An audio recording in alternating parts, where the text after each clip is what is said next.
Good afternoon, everyone.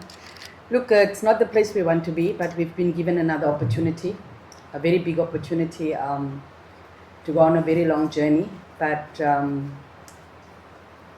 we obviously have to bring our A game. There's no margin for error.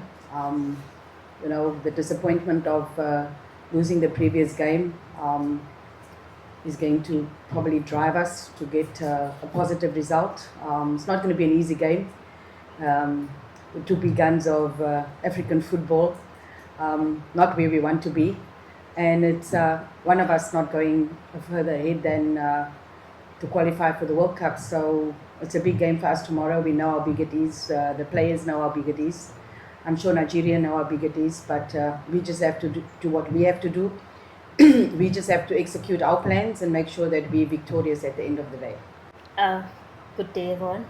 Like Coach said, it will be a crucial match for the team.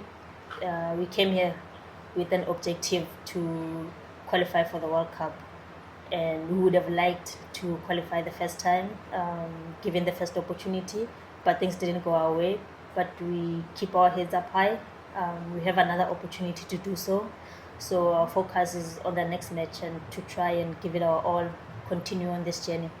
Look, we saw last year already how football has improved on the continent. No game is easy anymore. You underestimate a team at your own peril, and we've seen very good players from the African continent play at the best clubs in the world and not play at the WAFCON. And now you see all these players here, and I think everybody needs to start taking this tournament serious, because it's a big tournament, not just in Africa but in the world. And the quality of football was excellent. The pity the fans didn't come out to see such quality football. But I think the African continent can be proud of the football that's been played, but also proud of the players that they probably see on their televisions, but don't see them playing in these tournaments. And I think the tournament can only get bigger and better if given it the respect it deserves, if given the exposure it deserves. And if given the media coverage it deserves, because like any other continental tournament, all over the world it gets the respect, and I think it needs to get the respect this side as well. Look, obviously disappointed, no two ways about it. I think we gave as good as they gave, and it could have gone either way. We had our chances that we could have done better in the game. They had the two opportunities that they executed a little bit more clinical than us. But the disappointment, obviously, but now we have to lift ourselves up. There's another game that's coming. There's another opportunity for us to go further in the qualification, and we have to grab that with both hands. Of course, disappointment is in the back of your mind, but you know that here you have another opportunity to go further in the qualification, to give yourself that opportunity still to go to the World Cup. And I think that is the next motivation for everyone in the team. To put the disappointment behind us, to continue with this, because it's now not the WAFCON anymore, it's now qualification for the World Cup. I share the same sentiments with the coach. Obviously, after the game, you get the results, and obviously you are disappointed. It's not what you wanted, it's not what you came here for. And to exit the tournament like that, it was painful. But now we have another opportunity to fight for a World Cup spot. So we have to dust ourselves off. We have to keep positive and give it our all. We can't just cry over spilled milk.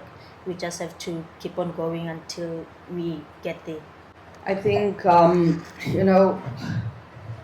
you come here with a plan, you come here with the objective. And I think if you look at all our matches, we didn't start well. We grew into the tournament, but the one thing that I think we can improve on is our final third. If you look at the Tanzania game, we probably could have, should have won it with all the opportunities we had. Similarly, in the second game, when we were 2-0 down, we started playing and could have won it at the end. And against Burkina Faso, we probably could have finished the game off earlier than what we did. The same with Morocco. When you look back, they had those two moments. They had a couple of moments. I think the goalkeeper made a fantastic save. So that's one area obviously that we will look at, and as we got into the tournament, we also got defensively better, because we pride ourselves on being better, and we were not better in the earlier games of the tournament, and maybe we always pride ourselves on starting well, and we didn't start well, and that's put us on the back foot. And I think that's a big lesson to learn to really go all out in the beginning, but also to take our opportunities to make sure, that we finish our games, to make sure that we control games better, because sometimes we didn't control the game as much as we wanted to. And I think that may be one of the reasons why we didn't get the results that we wanted to. But it's also you're playing against opponents that have improved. You're playing against opponents that have come here also being better. And last year's tournament was similar. Where teams started playing differently, pressed a bit higher, were a bit braver in that. So each and every tournament you come to, there's always different challenges that you have to face, and you prepare for challenges, but you can never prepare for everything. You just have to try to adapt during the tournament, and that's what we try to adapt during the tournament. If you look at our game against Ivory Coast, the way we came back and fought, I think that's the one thing that we can also take out of this tournament is the resilience that this team has shown, that they don't give up, that they don't quit, and that's already been a mark of Banyana Banyana. Well, on my end, from a player's perspective, is to never take things for granted.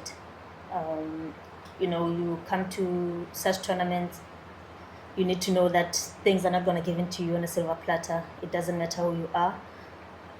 Teams are getting better, players are getting better.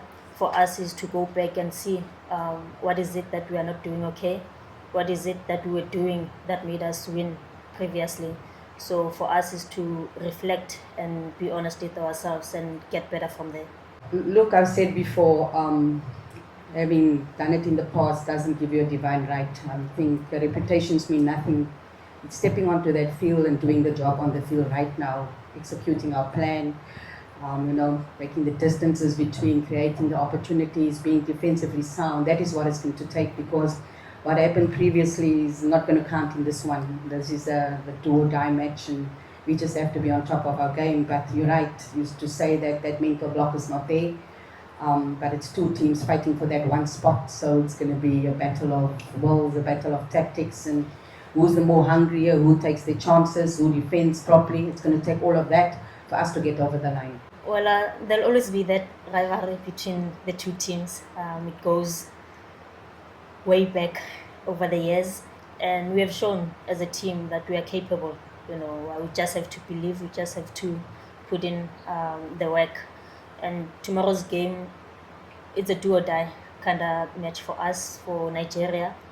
We've shown in the past we can do it. We've played Nigeria a couple of times to know each other in a way. So whatever that happens tomorrow, we just want to leave the field knowing that we've given our all. We've represented South Africa, and hopefully we come out victorious. It's not just about the confidence, it's about the magnitude of where we're at. And that brings the confidence, because you have to know that, as Refiloe said, it's a do or die match. You have to know that you have to give everything on the day. There's no regrets afterwards. There's no saying, I should have, I could have. If you walk off that pitch, irrespective of what the result is, you know that you would have given your all, and that's what it's about. As I said, the disappointment of not going through automatically was there, but now we have to lift ourselves up and make sure that we're ready for this game. You cannot still think about what happened in the past, because that's not going to help you. You just have to be ready for this game, because you know what's at stake, and we can still reach our objective, and that was to qualify for the World Cup. We can still reach that by giving our all in this particular game. Coach just said everything. Yeah, I don't think it's a confidence thing. I think it's probably where we find ourselves. Maybe previously we were competing for something else, but now we find ourselves where we are. But other than that, we're still very mindful. We're still looking at the positives, and we're still keeping in mind that there's still a big thing to play for, and that's a World Cup spot. So for us, we are just keeping motivated and willing to go out there and give it all our all. Look, there's something that you cannot buy, and that is experience. And I think if you look at the Morocco game, the experience that we had in the team really held us to good stead. Obviously, when you talk about younger players, we have Karabo, who's been in the team for a while. She's 25. We have other players that's been in the team for a while that are still young, early 20s. And that's a plus for us, with all that experience that they have. It's a plus for us that they have that experience. And we of the opinion that we always blood in the new young players slowly, that you just throw them in.